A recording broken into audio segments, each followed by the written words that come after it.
ओम शांति। आपका प्रश्न है कि आपने टॉपिक में बताया 7 पत्ते के बिल्ली पत्र में बताया कि रोज इसको हर रोज करना है, लेकिन रोज हम तन को कैसे बाबा में कार्य में यूज करें, संबंध संपर्क में कैसे सबको मैसेज दे, धन भी रोज कैसे करे कार्य में लगाए, ये जरा स्पष्ट रीति से समझना है कि 7 पत्ते का बिल्ली पत्र क्या है। उत्तर है, देखो, जो हमने ये YouTube पर उसके विस्तार में समझाया है कि 7 पत्ते का बिल्ली पत्र और 11 रस क्या है, वो आपने सुनी। लेकिन जिसको भी सुनना है वो YouTube पर सुन सकते हैं। चैनल का नाम है शिव शक्ति मेडिटेशन बीके कुसुम। फिर सब्सक्राइब करेंगे तो प्लेलिस्ट में जाएंगे, स्पेशल टॉपिक में ये सारे राज मिलेंगे। और साथ साथ लाइक शेयर और कमेंट भी कीजिए, जिससे दुआ और पुण्य कमा सको। तो ये बात हम वापस रिपीट नहीं कर रहे हैं, लेकिन 7 पत्ते का बिल्ली पत्र चढ़ाने का अर्थ यह है कि ये तन मन धन संबंध संपर्क संकल्प समय और श्वासोश्वास परमात्मा के कार्य में, इस यज्ञ में स्वाहा करना। जो ब्रह्मा बाबा श्री कृष्ण की आत्मा ने एक झटकू सब दे दिया, ये शरीर भी उनका नहीं, ऐसे रहे। ऐसे ही हमें पुरुषार्थ करना है, क्योंकि हमें उनके साथ जाना है। तो ये सब हम एक साथ नहीं लगा सकते, हम गृहस्थी है। तो रोज का रोज हमें जो भी हमारे पास, जैसे तन अच्छा है तो यहाँ वहाँ लोगों के साथ बातों में टीवी के सामने यूज़ करने की बजाय योग करो, सेवा के लिए यूज़ करो। सेंटर पर जा सकते हो तो सेंटर पर कुछ सेवा करो। तन से सेवा हमें बाबा की करनी है। किसी भी चीज़ में उसको गंवाना नहीं है उस समय को।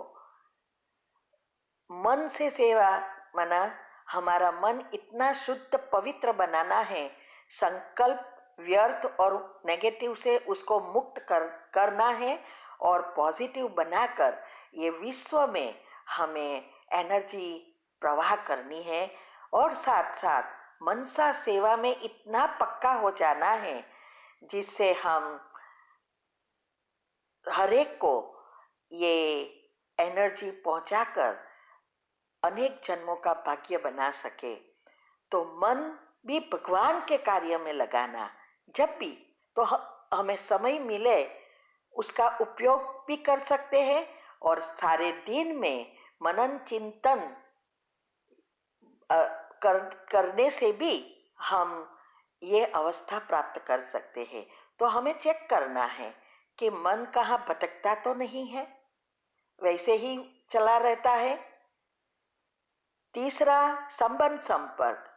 संबंध संपर्क में ये है, जितना हो सके उतना इस बाह्य चीज़ों से दूर भी हटना है और बाबा का मैसेज के लिए संबंध भी रखना है। लेकिन संबंध संपर्क में ऐसा नहीं कि हम उनके घर जाए बैठे दुनियावी यहाँ वहाँ की बातें करते रहे और समय पास किया। नहीं, हमें वहाँ भी जाके ऐसी युक्तियाँ निकालनी है जिससे वो प्रश्न आकर बाबा की बातों पर ही आए। उसकी बातों को चेक करके हमें ऐसा प्रश्न करना है और इससे हम उसके जवाब देना शुरू करें तो बाबा का मैसेज भी मिल जाता है और हमारा समय भी यूज़ होता है, संकल्प यूज़ होता है, सब कुछ यूज़ होता है।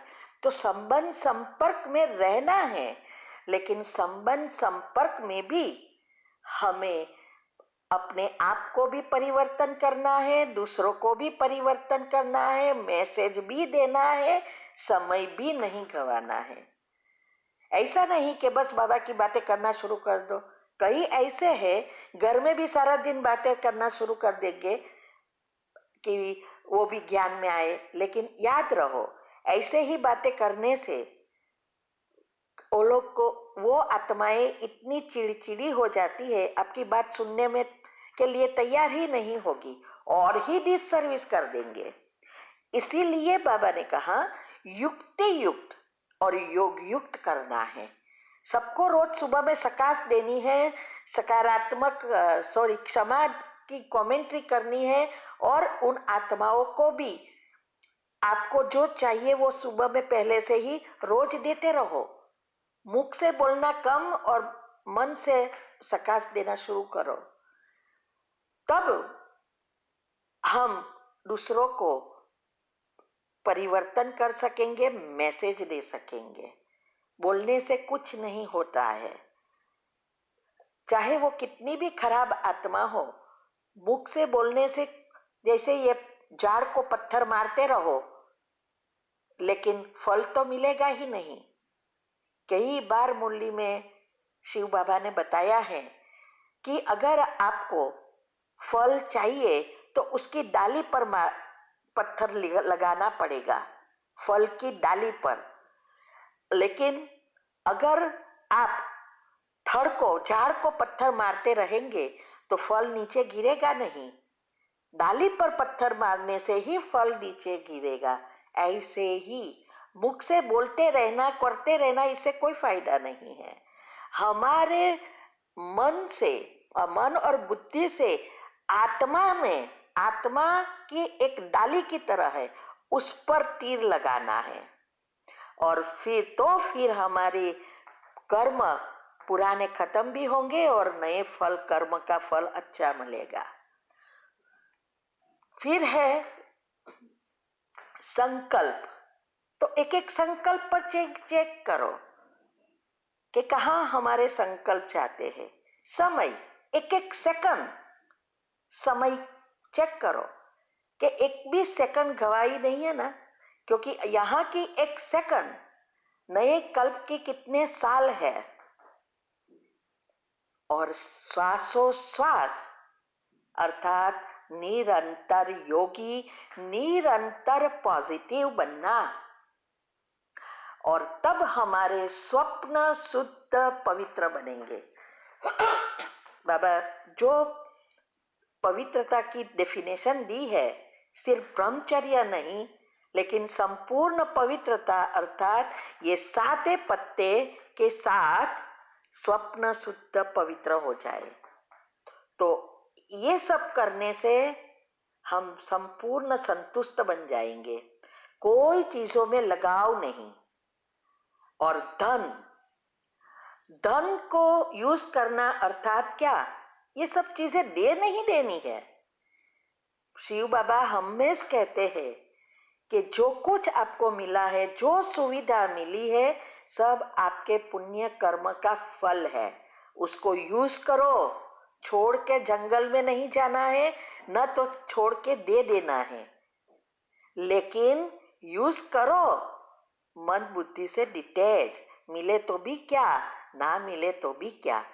और साथ साथ एक एक पैसे के पर ध्यान देना है, कहाँ हम मिसयूज तो नहीं कर रहे हैं ना। कि जैसे ऐसा नहीं है कि हम खराब चीजों में ही यूज करते हैं, वही मिसयूज है। जैसे दारू पीना, सिगरेट पीना, तो हम सोच लेते हैं हम तो ये सब कुछ नहीं करते हैं, इसीलिए हम तो शुद्ध ही है। नहीं, ये नहीं है पैसे की बात। पैसे की बात माना हमारी जरूरियात की चीजें भले खरीदो, खाने की चीज चाहिए भले कितना चाहिए, 2 रोटी चाहिए, कपड़े 2-4 जोड़ी चाहिए, रहने का घर अच्छा हो, है? गाड़ी चाहिए, ये सब सुविधाएं हैं। लेकिन फिर हम दुनिया में आजकल खाने की चीजें भी लाखों करोड़ों निकली है, और साथ साथ पहनने के लिए मैचिंग से लेकर सब निकली है। रोज रुके रोज हर प्रसंग में आजकल नए लोग नई नई शाली और डिजाइनर लेते हैं। ये सब वेस्ट ऑफ मनी है। तो ये यूज चेक करना है, जहां जरूरी है वहां यूज करो, जहां जरूरियात नहीं है वो मिसयूज है। तो इससे ही हम अपना श्रेष्ठ भाग्य बना सकते हैं। हर समय हमें याद रहे कि ये पैसा हमें बाबा के यज्ञ में यूज करना है। जैसे मैं एक एग्जाम्पल देती हूँ, हमने हर बात में हम ऐसे करते हैं कि अगर हम इंडिया भी आए, सेवा में जाए, तो अगर ट्रेन से बुकिंग करके जा सकते हैं तो गाड़ी यूज नहीं करते, और जहाँ गाड़ी यूज करके जा सकते हैं तो प्लेन में नहीं जाते, क्योंकि ये प्लेन में हम जा सकते हैं, हमारे पास सब कुछ है, कोई चीज की कमी नहीं है, लेकिन हम प्लेन में नहीं जाते हैं। इसके लिए कभी कभी घर वाले भी बोलते हैं कि ये पैसा आप लोग यूज करते हैं और आप नहीं यूज करती है। लेकिन अपने लिए यूज करना ये जरूरी है, लेकिन मिसयूज करना ये बर्बादी है। तो हर चीज को कि भाई ये पैसा बचाकर यज्ञ में डाले, ब्यूटी पार्लर में जाने की बजाय ये पैसा बचाकर यज्ञ में डाले।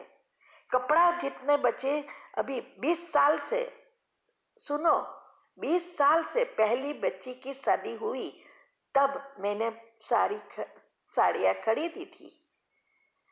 बाद में दूसरी 2 बच्ची की शादी में भी हमने वही साड़ी यूज किया, खुद की बच्ची के शादी में। और अभी तक हमने कोई 20 साल से साड़ी नहीं खरीदी है। जरूरी कपड़े लेती हूँ 2-3, या नाइट ड्रेस है, या सफ़ेद कपड़े है, सफ़ेद साड़ी है, लेकिन ये मैचिंग बेचिंग सब बंद।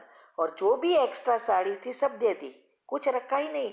और जो 5-6 है रखी है, उसमें ही जहाँ जाती हूँ वही पहनती हूँ। यह है धन का उपयोग बाबा के कार्य में करना। तो एक भी चीज हमारे लिए नहीं यूज करती, और घूमना तो भूल ही जाना, कहाँ भी नहीं जाती, सिर्फ सेवा के लिए दौड़ती हूँ। और सेवा के लिए जाते समय भी वहाँ कहाँ घूमने नहीं जाती, ऐसे खाना पाना। इसकी हमारी 15 ऑडियो आती है तीव्र पुरुषार्थ ग्रुप में, कि ये सब हमने कैसे युक्ति युक्त योग युक्त होकर गृहस्थ में रहते ये सब किया। वो आप सुनकर अगर प्रैक्टिकल करो तो आप भी हो सकते हैं। अभी हम हमारे लौकिक से अलौकिक में जो जीवन बनाया उसका भी हम बना रहे हैं वीडियोस, 2 तो रखी है, अभी आगे बनाते हैं। इसमें भी सब डिटेल आएगी, लेकिन कैसे किया वो तीव्र पुरुषार्थ ग्रुप में आती है। तो आप ये सब समझना है कि एक के एक चीज पर बाबा की याद रहे। कोई भी चीज हो कि बाबा के यज्ञ में यूज करना है।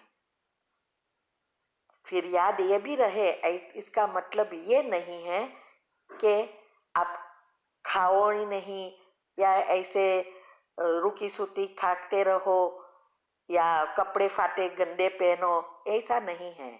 सब कुछ अच्छा पहनना है, अच्छा रहना है, अच्छा खाना है, लेकिन जीभ को सबको वश भी करना है। मिले तो खाया, ना मिले तो कोई बात नहीं। ठीक है, आई थिंक आपको समझ में आ जाएगा। ओम शांति। आपका प्रश्न है, योग के प्रयोग हम करते हैं 5 स्वरूप के अभ्यास, मनसा सेवा, इनसे विकर्म विनाश होते हैं? उत्तर है हाँ, सबसे विकर्म विनाश होते हैं। शॉर्ट में मैं बताऊं तो जहां हमारे मन और बुद्धि एकाग्र होती है और बाबा की किरणों से जुड़ी रहती है, वहां हमारे विकर्म विनाश होते हैं।